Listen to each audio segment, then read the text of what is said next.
তো গাইস, আজকে আমি চিকেন ফ্রাই রেসিপি তৈরি করব। তো ক্রিস্পি চিকেন ফ্রাই রেসিপি তৈরি করতে এরকম হাফ কেজি চিকেন নিয়েছি। স্কিন সহ চিকেন নেবেন যেন খেতে ক্রিস্পি হয়। আর সেই ক্ষেত্রে নেবেন মশলা, বাসায় তৈরি গরম মশলা নিয়েছি 1 চা চামচ, নিয়েছি লাল মরিচের গুঁড়ো 1 চামচ, আদা বাটা 1 চামচ, রসুন বাটা আর পরিমাণ মতো লবণ, সয়া সস। তো এখন আমি সবগুলো একসঙ্গে মিক্স করে মেখে নিব খুব ভালোভাবে। তো স্কিন সহ চিকেনটা নিলে অনেক ভালো হয়। তো এরকমভাবে সুন্দর করে সয়া সসটা 2 চামচের মতো দিয়ে নেবেন। সয়া সসটা দেওয়ার পর লবণটা পরিমাণ মতো দিবেন, যেন খুব বেশি না হয়, কারণ সয়া সসে লবণ থাকে। তো আমি খুব ভালো করে এখন সবগুলো একসঙ্গে মিক্স করে নিব, খুব ভালোভাবে আলতো করে মিক্স করে নিব। তো স্কিন সহ চিকেনটা নিলে হয় কি আপনার ক্রিস্পিনেসটা বজায় থাকে, অনেক ভালো লাগে খেতে। আপনারা চাইলে স্কিপ করতে পারেন। তো এরকম আমি 2 ঘন্টার জন্য রেস্টে রেখে দিব। 2 ঘন্টা পর আমরা আবার চলে আসব। তো এখানে আমি উপরের ক্রিস্পি লেয়ারটার জন্য 2 কাপ পরিমাণ ময়দা নিয়েছি 4 চা চামচ, কর্নফ্লাওয়ার 1 চা চামচ, লাল মরিচের গুঁড়ো আর নিয়েছি পরিমাণ মতো লবণ। তো সবগুলো একসঙ্গে আমি মিক্স করে নিব। এটা হচ্ছে ক্রিস্পি লেয়ারটার জন্য উপরের, যেটা খেতে অনেক মুচমুচে হয়।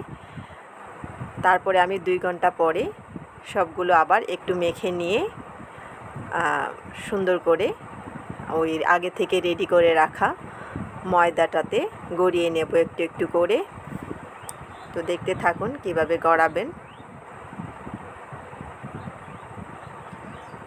তো এরকম হবে। এখন সুন্দর করে উপরে ময়দাগুলো দিয়ে খুব ভালো করে চেপে চেপে নিতে হবে, যেন চিকেনের গায়ে খুব ভালোভাবে লেগে যায়। খুব চেপে চেপে দিবেন, খেয়াল রাখবেন খুব সুন্দর করে এভাবে চেপে চেপে দিবেন। তারপর আমি 20 থেকে 30 সেকেন্ডের জন্য একটি পাত্রে পানিতে ডুবিয়ে রাখবো। 20 থেকে 30 সেকেন্ডের পর আমি আবার উঠিয়ে আবার ময়দাতে সুন্দর করে গড়িয়ে নিব। খেয়াল রাখবেন খুব ভালো করে যেন চেপে চেপে ময়দাগুলা দিতে পারেন এভাবে। আপনারা চাইলে 2-3 বারও করতে পারেন, আমি 2 বারের মতো করে নিয়েছি। তো যত বেশি আপনারা গড়িয়ে নেবেন ময়দাতে, এভাবে যতবার চাইবেন লেয়ার ততবার বেশি করে দিতে পারবেন। একটু একটু করে পানিতে ডুবাবেন আর তুলবেন। আমি 2 বারই দিয়েছি, এই যে দেখেন 2 বারের লেয়ারটা এরকম হয়েছে। আপনারা চাইলে আরও 2-1 বার পানিতে ভিজিয়ে গড়িয়ে নিতে পারেন। তো আমি এখন সরাসরি ভাজতে চলে যাব। তো এখানে আমি হাই হিটে তেলটা গরম হতে দিয়েছি। তো তেলটা গরম হওয়ার জন্য এখানে একটা কাঠি দিয়ে পরীক্ষা করে নেবেন, যেন কাঠিটার পাশ দিয়ে ফেনা উঠছে কি না। তো হাই হিটে ব্রয়লার মুরগিটা খুব দ্রুতই সিদ্ধ হয়ে যায়।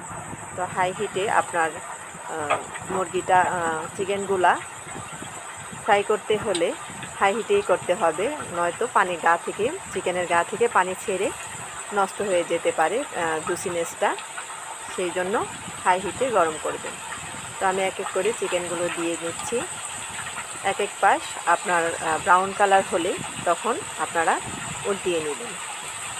তো খেয়াল রাখবেন ব্রাউন কালার হলে চিকেনটা উল্টিয়ে নিতে হবে। তো এরকম। তো এই যে আমার চিকেনগুলা ব্রাউন কালার হয়ে গেছে, এখন আমি উল্টিয়ে নিব। তো এইভাবে আপনাদের ব্রাউন কালার করে চিকেনগুলো খুব আস্তে আস্তে উল্টে নেবেন। উল্টে পাল্টে সুন্দর করে সেদ্ধ হয়ে গেছে এখন। তো দেখেছেন কি সুন্দর কালার আসছে। তো এইভাবে ব্রাউন কালার হলে চিকেনগুলো উল্টে নেবেন। তো এখন আমি সবগুলো আমার ভাজা হয়ে গেছে। তো এখন আমি পরিবেশনে চলে যাব। তো এই যে দেখুন, মাশাআল্লাহ খুব সুন্দর হয়েছে। আশা করি আপনারা এরকম বাসায় করে খাবেন।